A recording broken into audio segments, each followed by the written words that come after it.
APBN tersandra 10-20 tahun hutang kereta cepat WUS yang hanya Jakarta-Bandung. Bisakah Indonesia membayar hutang kereta cepat WUS dalam waktu dekat? Jawabnya tidak bisa. Harus membayar minimal 10-20 tahun. Siapa yang menyetujui hutang WUS kepada Cina? Pejabat yang secara jelas disebut menyetujui pinjaman atau dukungan pemerintah terkait hutang proyek kereta cepat Jakarta-Bandung WUS KCJB antara lain. Sri Mulyani Indrawati sebagai Menteri Keuangan yang menandatangani Peraturan Menteri Keuangan PMK nomor 89 tahun 2023 tentang tata cara pelaksanaan pemberian penjaminan pemerintah untuk percepatan penyelenggaraan prasarana dan sarana kereta cepat antara Jakarta dan Bandung.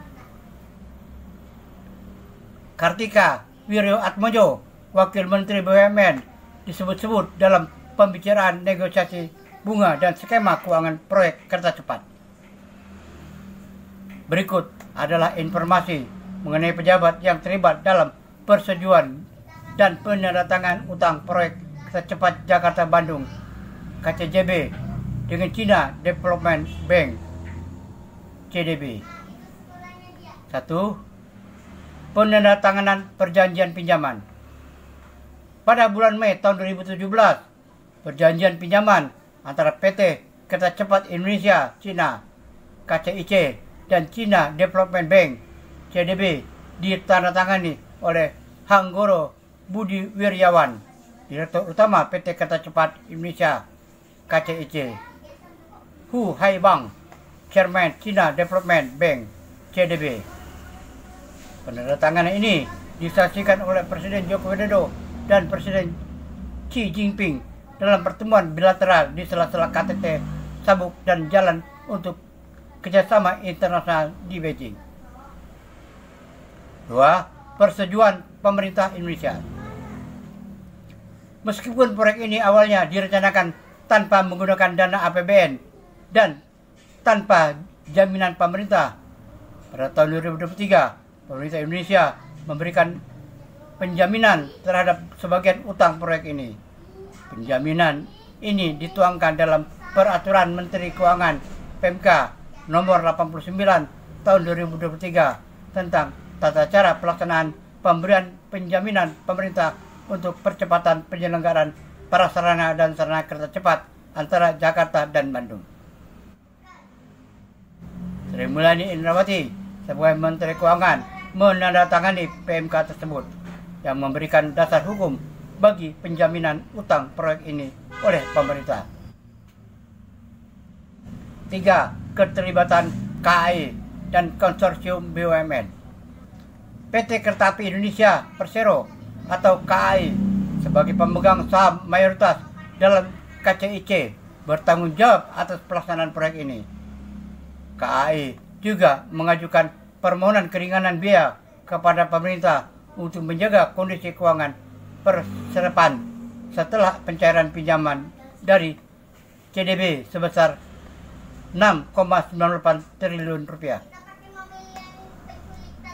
Hutang kereta cepat WUS yang hanya Jakarta-Bandung. Hutang proyek kereta cepat Jakarta-Bandung WUS kepada Cina disetujui melalui proses lintas institusi antara pemerintah Indonesia dan konsorsium BUMN. Berikut ini penjelasan rinci siapa yang menyetujui dan bertanggung jawab atas utang tersebut. Pihak yang menyetujui utang WUS kepada Cina. 1. Pemerintah Indonesia melalui Kementerian BUMN dan Kementerian Keuangan. Kementerian BUMN mengawasi dan mengkoordinasikan BUMN yang terlibat dalam proyek termasuk PT Kereta Api Indonesia KAI yang akhirnya mengambil alih peran dominan di KCIC. Kementerian Keuangan menyetujui dan menjamin pinjaman melalui skema government guarantee jaminan pemerintah atas sebagian pinjaman dan dari China Development Bank CDB. Pada tahun 2023, pemerintah resmi memberikan penjaminan utang tambahan senilai sekitar 6,9 triliun rupiah atau 450 juta lebih USD untuk menutup pembengkakan biaya proyek cost overrun. 2. PT KAI dan Konsorsium Indonesia PSBI. PT Kereta Api Indonesia Persero mewakili Konsorsium Indonesia menjadi pemegang saham mayoritas di KCIC setelah BUMN lain menarik diri secara operasional. PSBI, pilar sinergi BUMN Indonesia, konsorsium BUMN yang awalnya terdiri dari KAI, Wijaya Karya, Jasa Marga, dan Perkebunan Nusantara 8. Mereka yang secara langsung menandatangani perjanjian pinjaman dengan CDB melalui perusahaan patungan Indonesia dan Cina, yaitu KCIC, PT Kereta Api Indonesia Cina. 3. KCIC, PT Kereta Api Cepat Indonesia Cina. KCIC adalah joint venture antara Konsorsium Indonesia 60% dan Konsorsium Cina 40% yang menjadi peminjam resmi dana dari China Development Bank. Pinjaman tersebut digunakan untuk membiayai pembangunan infrastruktur proyek bus. Catatan penting, awalnya proyek bus dicanangkan tanpa menggunakan dana APBN dan tanpa jaminan pemerintah. Salah satu janji saat proyek diumumkan tahun 2015 sampai tahun 2016. Namun, ketika terjadi pembengkakan biaya cost overrun, pemerintah akhirnya memberikan jaminan melalui Perpres dan Kepres yang mengizinkan penggunaan APBN secara tidak langsung melalui penjaminan BUMN. Kesimpulan, yang tidak menyetujui utang bus kepada Cina adalah gabungan dari pemerintah RI melalui Kemenku dan Kemen BUMN, Konsorsium BUMN Indonesia PSBI dipimpin KAI, perusahaan joint venture KIC, dan pinjamannya berasal dari China Development Bank sebagai bagian dari kerjasama bilateral Indonesia-China. Apakah hutang KAI kepada China tentang WUS bisa lunas? Bisa dibilang kemungkinan lunas. Hutang KAI, KCIC atas proyek WUS ada, tetapi dengan catatan kompleks yang harus ada langkah-langkah strategi besar. Aku jelaskan kondisi dan fakta pentingnya dulu, lalu opsi yang kemungkinan supaya pelunasan bisa tercapai. Kondisi saat ini, beberapa fakta utama. Proyek kereta cepat Jakarta-Bandung bus memerlukan pinjaman dari China Development Bank CDB untuk menutup cost overrun sekitar 6,9 triliun rupiah. Total beban investasi plus pembengkakan biaya diperkirakan sekitar 7,2 miliar US dollar, sekitar 116 triliun rupiah untuk proyek ini. Beban bunga yang harus dibayar cukup besar, kira-kira 2 triliun rupiah per tahun dari utang ke CDB. KCIC, PSBI, Konsorsium Indonesia masih mengalami kerugian besar secara operasional. Okupansi penumpang belum memenuhi target yang bisa menutup sebagian besar beban pengeluaran. Faktor yang menentukan bisa tidaknya pelunasan. Agar utang bisa lunas, beberapa faktor harus diperhatikan. 1. Restrukturisasi utang. Misalnya, negosiasi ulang suku bunga, tenor, atau skema pembayaran dengan pihak peminjam Cina agar beban tidak muncul terlalu berat di masa pendek. 2. Bantuan pemerintah.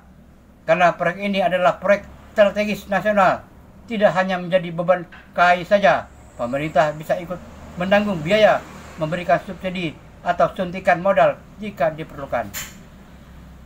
3. Peningkatan pendapatan operasional. Perlu strategi agar okupansi penumpang naik, harga tiket dan layanan lebih optimal. Diversifikasi pendapatan dari TOD, Transit Oriented Development, properti di sekitar jalur kereta cepat, dan sebagainya. 4. Pengelolaan biaya tambahan, cost overrun. Penekanan pembongkaran proyek ini di masa depan kontrol pengeluaran, dan memastikan efisiensi dalam operasional dan pemeliharaan. 5. Negosiasi kepemilikan fasilitas. Ada wacana agar fasilitas pendukung milik WUS yang saat ini dioperasikan oleh KCIC menjadi milik negara, sehingga beban pemeliharaan dan investasi bisa didistribusikan atau dialihkan. Apakah lunasnya realistis?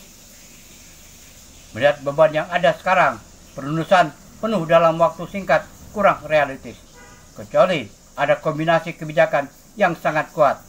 Tapi dalam jangka menengah atau panjang, ada beberapa skenario yang memungkinkan.